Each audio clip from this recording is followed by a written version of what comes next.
this season on Gloriana Galore. Welcome back to Gloriana Galore. My name is Gloriana, but you can call me G. In this video, I'm going to be breaking down all the planning and preparation that went into my wedding. So stay tuned if you want to know more details. I'm going to be breaking down for y'all all the tools that I used in order to plan my wedding. I'm also going to let y'all know where the decorations came from, what vendors we decided to use, and also the venue, of course. So whenever it came to planning and preparing for this wedding, the first thing on my list was to find a venue. I toured about 4 venues in total, and one of them stood out above the rest with no doubt. Those venues included the Dallas Butterfly Garden. I forget the actual name of it. I'll probably put it up here, but it's basically like this place in Dallas where you can go and be immersed in a beautiful butterfly jungle. So of course I had to check it out and see what they was talking about, but they really just wanted way too much money for not enough service, and in the end we decided not to go with them. We also toured a couple more venues. If you want to see those tours, I have those posted on my channel as well. But in the end, we decided to go with the backyard venue in McKinney, Texas. And we had a great experience with the backyard venue. Katie was the owner, manager, coordinator, everything for the venue. She was very instrumental in making sure that things got done. She was also very helpful as well. The venue provided a full list of recommended vendors. However, it was open to vendors of your choice, but they did have plenty of vendor recommendations, which was great for me because I didn't know what I was doing when it came to wedding planning. However, my mother-in-law is an event planner, coordinator, decorator, so she was very important in this process. She really took the lead on the decorations and things like that, but she does live like 3 hours away, so she wasn't able to really be involved in as much of the planning as she probably would have liked to, but that's okay. I was able to handle the rest of the details. If you want to know more about the backyard venue, I have a full video included in this wedding series about the venue and what was included in the pricing, how much it cost, and pretty much anything you really want to know. If you're in the Dallas area and you're looking for an outdoor wedding venue, I definitely would suggest the backyard venue. It's got plenty of space and you won't regret it. So the next thing on the list after we found a venue was deciding on the wedding date and sending out invitations. Now, I really went back and forth with myself for a while now on if I was going to send out paper invitations or just do digital invitations. Sending out paper invitations it really kind of overwhelmed me, to be honest, thinking about trying to get everybody's addresses, thinking about labels to put on the invitations. Am I going to handwrite the invitations? The cost to print the invitations, finding wedding invitations. In the end, we did decide to do digital wedding invitations, and I created the invitations myself using Canva. Oh, I didn't mention, but we also sent out save the dates, and I created those with Canva too. I'll put a picture up of what those look like right here so you can see. But yeah, Canva is a really great tool. I do have Canva Pro. If you're thinking about creating your own stationery designs and things like that, I definitely recommend using Canva, and you definitely need Canva Pro if you want access to all the options. Now, I've been using Canva for a little while now because I use it for my YouTube videos. I use it to create thumbnails, my YouTube banner, anything like that. My intros, outros, all of that I create with Canva.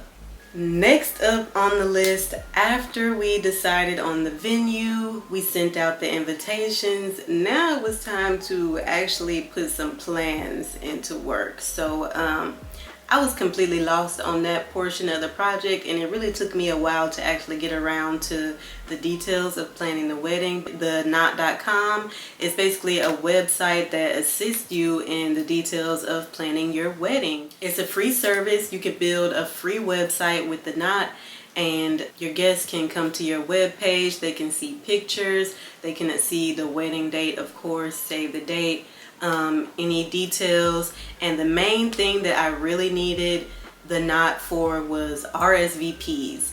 After we sent out save the dates, we also sent out the RSVP link through text message using Canva. So we of course had everybody's cell phone numbers, because everybody has a cell phone these days. So we sent out the RSVP link, had people RSVP, and then whoever RSVP, they later on received the official invitation with the address, date and time, and all of those details. The knot.com also has an easy to use app, so I was definitely on the app a lot of the time instead of going to the actual web page. The knot also has vendor recommendations as well. They can recommend photographers, they can recommend catering, they can recommend what else? Decorations, balloons, you think it, they can name it, cakes. So here is what the website looks like when you open it up. Or actually, this is the app. You can of course set your wedding date, you can set the number of guests you want to invite, you can even do a budget on the app.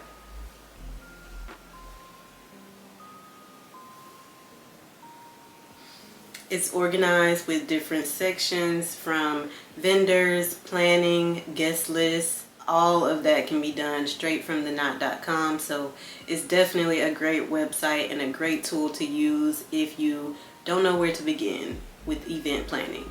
This is what our wedding website looked like for anybody that visited our URL.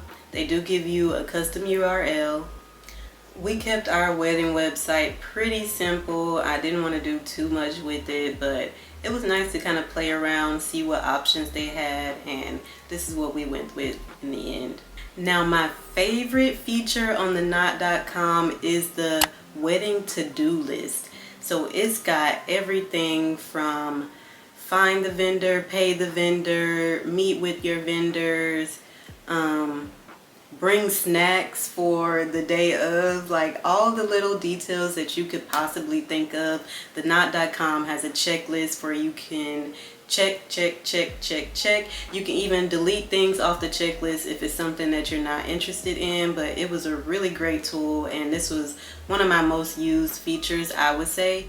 It even gives you a due date that you can schedule, or you can choose the recommended due date from the checklist, and it recommends due dates based off your wedding date that you input when you first go to the website. So yeah, you can see here how many things I actually did mark off my checklist. Some things I left blank, some things I didn't use, and it's really customizable. It's really up to you how you want to use it. You can also set up a budget. So our budget for the wedding, we didn't want to spend any more than $10,000. If it costs us more than $10,000, then why? Pretty much at this point, we weren't trying to spend that much money on a wedding. It's a one-day thing, and the marriage is what's really going to be for the rest of our lives, not the wedding. But the knot.com has an easy to use budgeting tool. They even have average prices for vendors and different things that you may need for your specific area. So that's another great tool that you can use on the knot.com. You can also use the knot to send out messages to your guests. You can send it to everybody or just the people that have RSVP'd. This was something that I definitely used a lot as well. The only thing about this feature, it is a great feature, but it is not customizable.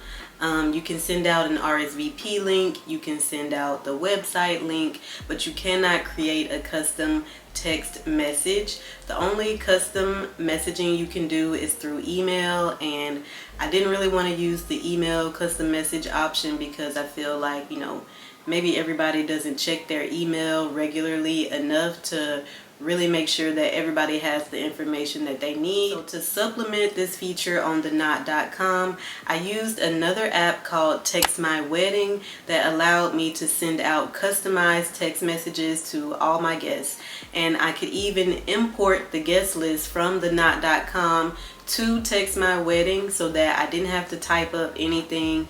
It all directly imported over, and I was able to easily send out custom messages when it got closer to the wedding time about details, that in anything that I needed my guests to know, just a reminder so everybody could stay up to date. So we've got the venue, we've got the wedding website, we've sent out save the dates, invitations, and RSVPs using the knot.com. So the only thing left on the list was really the decor, and like I said, my mother-in-law really took the lead on that. She was buying flowers almost every day. She was building pieces. She became a florist for our wedding. I don't think she ever really dealt with too many flowers before this, but she figured it out for the wedding, and I really appreciate her for that. We did use one floral website, Ling's Moment was the name of it, and we used them to get the floral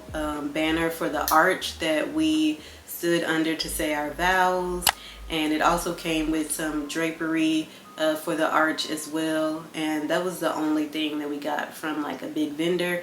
Other than that, all the other floral pieces she created herself, with flowers that she bought and organized and decorated. And aside from the decorations, we did also have to get our own table linens. We needed our own silverware and plates. We needed our own decorations, of course, and all those things like that came from Amazon. All right. Whenever stuff was on sale, I would get it then if possible. But the table linens, we bought those. We bought the plates, the silverware, the candles, candle holders, any little details that you could think of that you may see in our wedding pictures. Most of that came from Amazon, even down to the napkins. And yeah, that was it. That was the basics of my planning process for the wedding. Hopefully I didn't leave anything out, but like I said, the knot.com made it really simple to organize things and keep things in a good timeline with their to-do checklist. So I don't know what I would have done without it. I definitely would have been lost, and I definitely would have forgotten some things. But that is all I have for y'all in this video. If you want to know more details of the wedding, definitely stay tuned, because this is a full series and you won't regret it. All right, stay blessed.